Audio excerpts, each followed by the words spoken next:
Robin's with you in the afternoons. This is Robin with you on the Vine, and as promised, I'm being joined by Jane Ehrman of imagesofwellness.com. Hey, Jane, how are you today? I'm doing well. What about you, Robin? Oh, I'm enjoying my summer. I'm trying to take care of myself and do a little self-care. We teachers tend to forget to do that sometimes because, as you know, I teach as well during the school year. But, you know, we have to pee at recess. We have to go to the store after 4 p.m. Right. Everything is it's always people before us and never us. And, you know, we always hear about the importance of self-care. And sometimes people confuse self-care with selfishness. Tell me a little bit about what is self-care and how is that different from selfishness? Robin, that's a really good question. And you're right. Many are confused. Self-care is taking care of your needs. Getting enough sleep, eating regular meals of healthy food, regular exercise, time to rest and relieve stress, having some alone time. These are needs no one else can do for us. Someone else can't go and exercise and you become more fit. If only, darn it. Right? Dang. All right, so selfishness is doing something for yourself at the expense of others. It's thinking only about yourself and what you want, a me, me, me attitude. It's being self-absorbed or self-centered. Selfishness is making food for yourself and letting the rest of your family fend for themselves, or using others to get what you want. It feels a little slippery, but it's different. I know, I see it. I see it for sure. Are there some ways to help us know we're acting out of self-care that's not selfishness? Yes. Many of us are caregivers with perhaps young growing families and also taking care of older family members. They call that the sandwich generation. Right here, my hand is up. Yeah, stuck in the middle of it all. It's important to avoid caregiver burnout. And here are 3 points to help you know the difference between self-care and selfishness. First is, you can't pour from an empty cup. No. And when you take care of your needs, everyone else benefits. When you get enough sleep and exercise and relieve your stress, you're calmer. You're better able to take care of others. You're less irritable, more patient and understanding. You feel better physically, mentally, and emotionally. Secondly, with self-care, your intention is about taking care of yourself. That's different than a me, me, me attitude. It's not to take away from other people's needs. It's to take care of you. You create a balance between taking care of yourself and taking care of others. You take a walk, maybe by yourself for some alone time, to get some exercise, to relieve stress, for even just 10 or 15 minutes. It's time taken to meet your needs. And the third one is self-care helps you to build emotional and mental strength. It's about setting healthy boundaries so that there is time and space for you to meet your needs. It's taking care of yourself mentally. You think more clearly. You have better boundaries. And when you take the time to rest or meet up with friends and have some alone time, or you're taking care of yourself emotionally, you might feel guilty for taking time for yourself, but truly that's self-care and it's necessary. Poor self-care leads to feeling resentful, irritable, short-tempered, impatient, heavy-hearted and burdened. You're likely to burn out. Right. Well, I'm talking with Jane Ehrman of imagesofwellness.com. We're talking about self-care, and specifically self-care versus selfishness right there. If you're caring for someone who's sick, Jane, how can you address your self-care needs with them? I mean, when someone's sick, it seems kind of like your needs would be at the bottom of the barrel. Yeah. The other person's a big priority. So if you're caring for a sick or an aging adult, I recommend you either talk with them or with other family members about your caregiving needs, your self-care needs, and work out a routine where you can step away for a short time to take care of yourself. Sometimes people need to be reminded taking care of yourself is important so that you can take care of others. Often another family member or a neighbor or a friend can help. When a dear friend of mine's mother was very sick, she asked me to go over and sit with her for about an hour so that her dad could go and meet up with friends for coffee or go for a walk.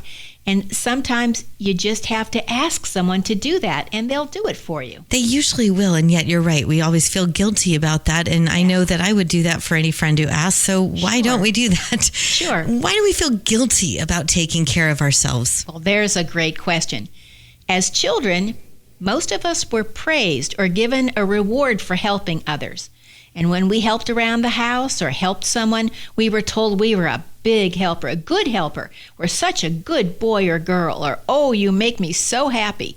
Well, think about that. Little children want so much to please others and to be told that they're good and helpful. And for many of us, we chose to help to the point of bypassing our own needs to be helpful, to be valued, and to be loved by others. And that doesn't mean you don't tell children, oh, that was nice of you to help, or I appreciate your help. But have to be careful about how that gets interpreted. The adults didn't mean for that to happen, but it often becomes people being being pleasers, people pleasers at their own expense. So we need to balance between helping others and taking care of ourselves. Right. Also, many of us never saw our parents take care of themselves. You know, I ask that oftentimes. Did you ever see your mom just sit down and just chill out for a while? It was like, no.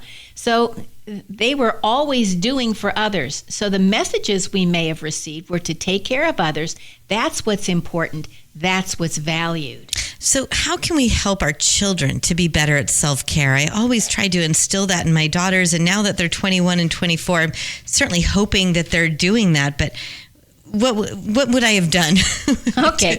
to ensure I was good at that? Our children learn by watching us. They want to imitate us. They want to be just like us. So practice, and it's a practice. No one's ever perfect at this. Practice being a role model of good self-care. Help them understand that you're taking 10 minutes when you come home from work to de-stress. And I just need 10 minutes when you walk in the door. So that way you can de-stress and you're more pleasant to deal with. That you're going for a walk by yourself, or that you're meditating, that this is mommy time. And I would start when they're young enough, that this is mommy time. I have to tell you a story. Many years ago when I was recovering from cancer, my children were 9, 7, and 3. And I was experiencing a lot of fatigue and did meditation to help me recover. One day, while they were all playing nicely in the playroom, I was resting in the recliner in the living room doing some slow, deep breathing. My 3-year-old, Mark, and his friend came running into the room, and I just raised my index finger as a sign of, wait a minute. And I heard Mark say, oh, Mommy's meditating, let's go back. And a few minutes later, I got up and went in and thanked them for not interrupting me. A couple days later, I'm walking down the hall, and I look in his bedroom, and there's Mark lying on his bed with his eyes closed. And as I stepped into the room, he heard me, and he put his hand up, and he said, wait, Mommy, I'm meditating. And now, how sweet is that? Oh, my gosh. He was 3 years old then. He's 40 years old now. He meditates. Oh, gosh. So he picked up on the self-care. Nice. And again, if you're just joining us, I'm talking with Jane Ehrman of imagesofwellness.com. What are some helpful ways that we can take care of ourselves? For some of us, the idea is so foreign. I get it. So here are some tips.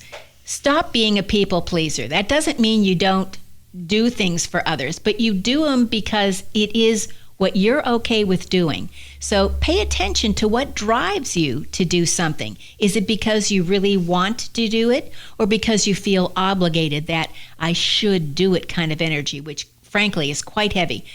You don't want to disappoint somebody. Maybe that's why you're doing it, or you don't want them to be upset. That's people pleasing.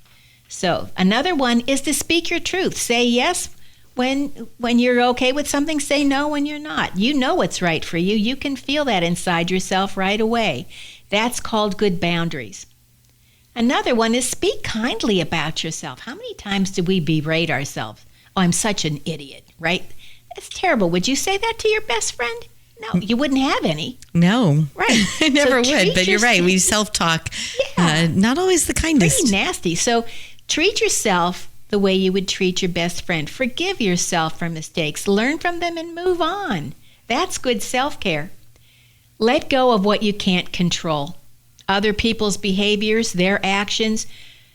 You have control over your choices. your attitude and your actions.